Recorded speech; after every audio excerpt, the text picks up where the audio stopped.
صلوا على الحبيب صلى الله على محمد صلى الله عليه وسلم. کرو تیرے نام پہ جا فدا، کرو تیرے نام پہ جا فدا، اب سے ایک جا دو جہاں فدا، دو جہاں سے بھی نہیں جی بھرا، دو جہاں سے بھی نہیں جی بھرا، کروں کیا کروڑوں جہاں نہیں، صلو علیہ وآلہ، صلو علیہ وآلہ.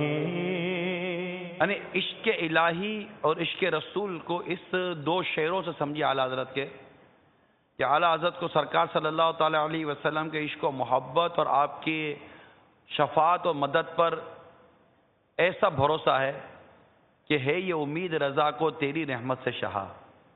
رحمت للعالمین ہے نا، رحمت للعالمین سے تعلق دیکھیے، امید دیکھیے، ہے یہ امید رضا کو تیری رحمت سے شہا، نہ ہو زندانی یہ دوزخ تیرا بندہ ہو کر، کہ دوزخ میں قید نہیں ہوگا کیونکہ آقا یہ آپ کا غلام ہے، آپ کا غلام ہو کر یہ دوزخ کی آگ میں جلے، ہے یہ امید رضا کو تیری رحمت سے شہا.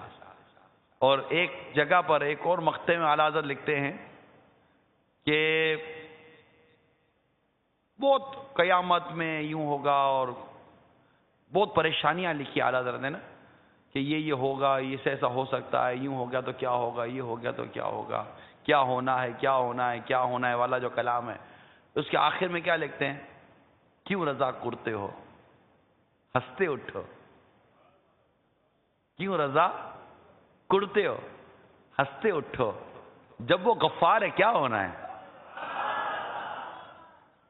جب وہ غفار ہے، وہ مغفرت فرمانے والا ہے، کیا ہونا ہے. کسی نے آقا صلی اللہ علیہ وسلم کی بارگاہ میں عرض کی، آقا میرا جب حساب اللہ لے گا تو ارشاد فرمایا ہاں کیا اللہ لے گا ہمارا حساب. تو وہ جو صحابی تھے وہ جیسے کہ نہیں خوش ہو جاتا، مسکرا رہے تھے. کہ کیوں مسکرا رہے؟ کہ جب کریم حساب لے تو کرم ہی فرمائے گا. اس طرح کا ایک خلاصہ ہے، بڑی پیاری حدیث تھی. تو یوں عرض کرنے کا مقصد یہ کہ اب اعلیٰ امام حسن کو دیکھیے، توحید، رسالت، صحابہ، عقائد، معاملات، ایمانیات، عبادات، اخلاقیات، حقوق العباد، ان تمام چیزوں میں اعلیٰ حضرت کمال کیا. اعلیٰ حضرت نے کمال کیا. اعلیٰ حضرت امام اہل سنت کا احترام مسلم کا جذبہ، اللہ کرے کہ عاشق اعلیٰ حضرت اس جذبے کو پانے میں کامیاب ہو جائے. اور اس کے لیے میں اعلیٰ حضرت امام اہل سنت کا فتاوی رضویہ جو تخریج شدہ ہے، اس کی 7ویں جلد کے صفحہ نمبر 230 پر ایک فتویٰ ہے. اس سے آپ اندازہ لگائیے کہ اعلیٰ حضرت امام اہل سنت کو اس طرح سوال ہوا، جماعت کا مقررہ وقت، ایک جماعت کا وقت ہوتا ہے نا، مقررہ وقت ہو گیا، اتنے میں مزید 2-4 نمازی آ گئے، مگر ان کے وضو سے فارغ ہونے سے پہلے ہی جماعت کھڑی ہو گئی. یا ان کا انتظار کرنا چاہیے تھا یا نہیں؟ آیا ان کا انتظار کرنا چاہیے تھا یا نہیں؟ اس کا جواب دیتے ہوئے میرے آقا اعلیٰ حضرت امام اہل سنت نے جو کچھ ارشاد فرمایا وہ سنیے. فرماتے یہ 2-4 شخص جو بعد کو آئے، ان کے وضو کر لینے کا انتظار نہ کیا اور جماعت قائم کر دی. اگر یہ لوگ اہل محلہ سے نہ تھے اور حاضرین میں کسی پر انتظار سے کوئی ضرر یعنی حرج بھی نہ تھا، تو اس صورت میں ان کے وضو سے فارغ ہو لینے کا انتظار کر لینا مناسب تھا، خصوصاً جبکہ اس انتظار نہ کرنے میں ان کی دل شکنی ہو. بلا وجہ کسی مسلمان کی دل شکنی بہت سخت بات ہے. 2-4 منٹ میں وضو ہو جائے گا. اس میں ان دیر سے آنے والوں کا ایک نفع اور اپنے انتظار کرنے والے امام و مقتدیوں کے 3 منافع، یعنی ان کا نفع تو یہ کہ تکبیر اولیٰ پا لیں گے جو وضو کر آتے، اور اپنا پہلا نفع یہ کہ اس تکبیر اولیٰ کی فضیلت کے ملنے میں مسلمان کی مدد ہوئی، اور اس کا اجر عظیم نصیب ہوگا۔ اللہ تعالیٰ قرآن پاک میں فرماتا ہے، ترجمہ کنز الایمان، نیکی و پرہیزگاری پر ایک دوسرے کی مدد کرو۔ یہاں تک کہ عین نماز میں امام کو چاہیے کہ اگر رکوع میں کسی کی پہچل یعنی قدموں کی چاپ سنے، اسے پہچانا نہیں تو 2-1 تسبیح زیادہ کر دے کہ وہ بھی شامل ہو جائے۔ دوسرا فائدہ انتظار کرنے والوں کو نفع کیا کہ اس رعایت یعنی انتظار سے ان مسلمانوں کا دل خوش کرنا کہ متعدد احادیث میں ہے فرائض کے بعد سب اعمال میں اللہ تعالیٰ کو زیادہ پیارا مسلمانوں کا دل خوش کرنا ہے۔ تیسرا نفع ان کے آنے تک نماز کا انتظار کرنے کے سبب ملنے والا ثواب ہے۔ چنانچہ سرکار صلی اللہ تعالی علیہ وسلم نے ارشاد فرمایا، بے شک تم نماز ہی میں ہو جب تک نماز کے انتظار میں ہو۔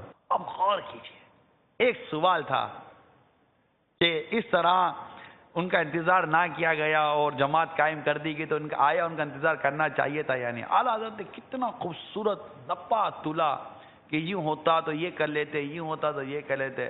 اگر کچھ بھی نہیں تھا، وہ انتظار کرنے والوں کو بھی تکلیف نہیں تھی تو انتظار کر لیتے۔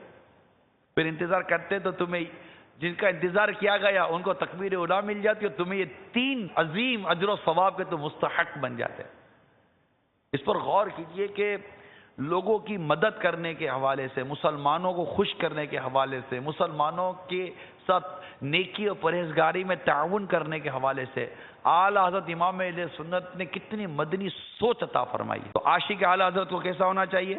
مسلمانوں کو جی خوش کرنے والا ہونا چاہیے، جماعت سے نماز پڑھنے والا ہونا چاہیے، لوگوں کو تکلیف سے بچانے والا ہونا چاہیے، چاہے وہ جو بھی اگر آپ کہتے ہیں کہ مجھے اعلیٰ حضرت امام اہل سنت سے محبت ہے، اعلیٰ حضرت امام اہل سنت کے انداز کو آپ پسند کرتے ہیں، ان کے فتاوی سے محبت کرتے ہیں، تو دیکھیے اعلیٰ حضرت امام اہل سنت حقوق العباد کے حوالے سے، حقوق عامہ کے حوالے سے، مسلمانوں کو خوش کرنے کے حوالے سے، والدین کو خوش کرنے کے حوالے سے، پیر و مرشد کو راضی رکھنے کے حوالے سے، اساتذہ کو راضی رکھنے کے حوالے سے اور عام مسلمانوں کو خوش کرنے کے حوالے سے، بدگمانی کے بچنے کے حوالے سے، حسن ظن قائم کرنے کے حوالے سے، غیبت سے بچنے کے حوالے سے اعلیٰ حضرت امام اہل سنت ایذاء مسلم کے زبردست مخالف تھے، یعنی کہ کسی چیز سے مسلمانوں کو ایذا نہ پہنچے۔